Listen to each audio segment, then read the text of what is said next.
Well, hey kids, Pastor Stetson, and I want to talk to you about a very important part of James chapter 3 as we wrap up. As you saw in the previous video, James chapter 3, that your tongue can cause a lot of trouble. The second part of James 3 talks about wisdom, and that's what we're going to be talking about today. So if the objective of this object lesson is to make an orange sink, that would mean that you are saturated in God's wisdom, that you are fully understanding what God's wisdom is, and you're listening to it, and you're allowing yourself to be transformed because you're seeking God's wisdom.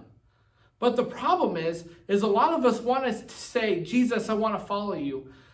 But we don't want to always listen to his wisdom. We want to take some parts of God's wisdom, but we want to keep other parts of wisdom from the world. So this guy's gonna his name is gonna be Jeff. So let's put a little smile on Jeff's face.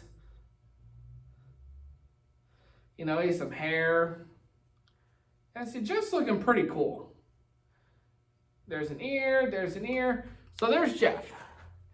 Jeff says, I want to follow Jesus.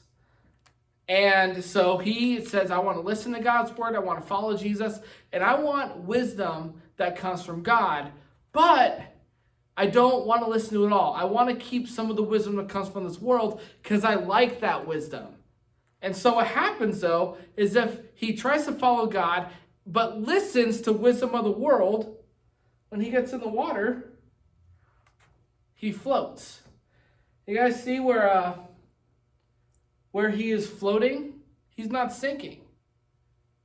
And he's not sinking, being saturated in God's wisdom, because he's only looking to seek maybe a little bit of God's wisdom and a lot of wisdom that comes from this world.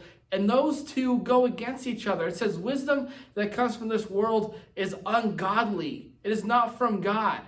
So we have to get rid of that. So we see that didn't work. So let's be another friend.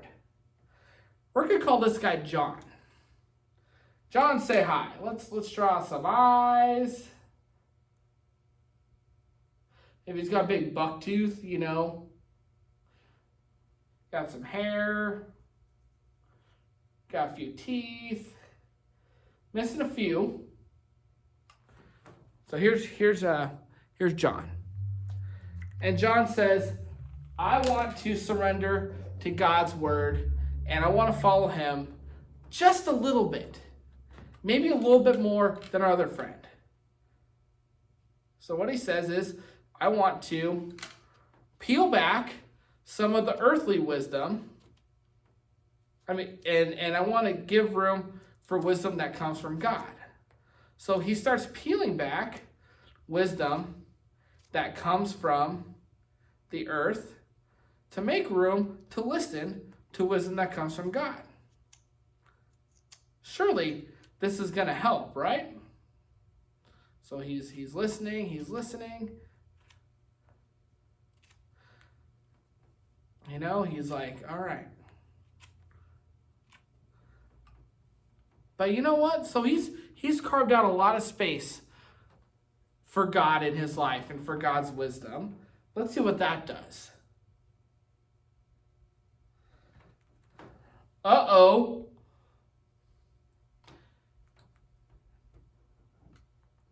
Sinks a little bit, but he's still floating to the top. Because he's still listening to wisdom that comes from this earth.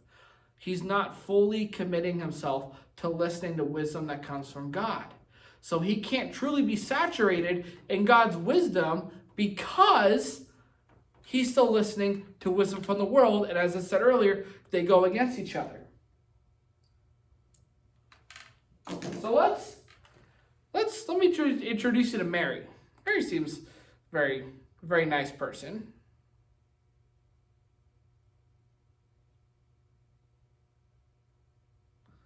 Nice long hair.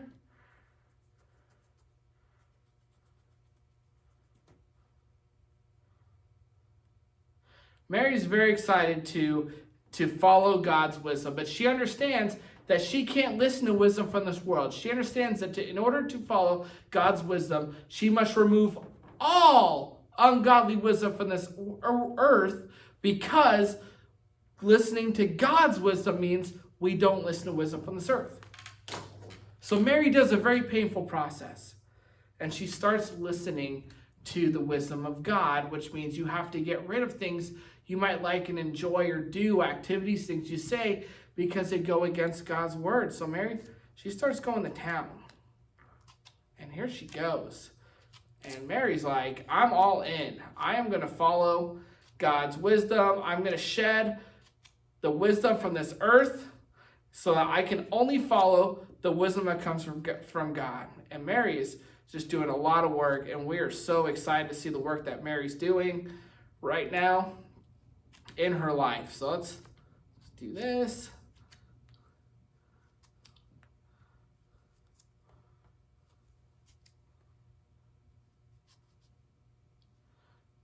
And like I said, these are friends you might be able to not hang out with anymore because they're bad influences. There are many different things that these bad wisdoms that you're trying to get rid of can be.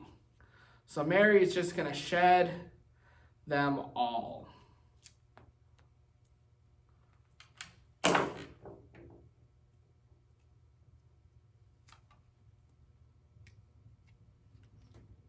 And as you can see, it's not easy. It's not easy to remove the wisdoms of this world from our hearts sometimes, but it's so essential to make that happen. So, Mary has removed the wisdoms of the world from her. She's ready to follow God's wisdom. And look at that.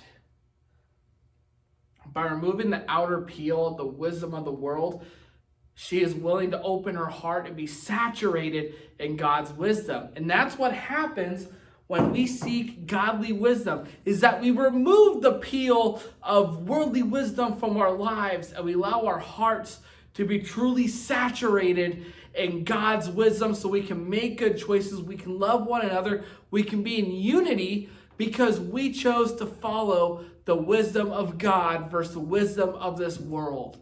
I hope you enjoyed this lesson today and you have a wonderful week. Thank you.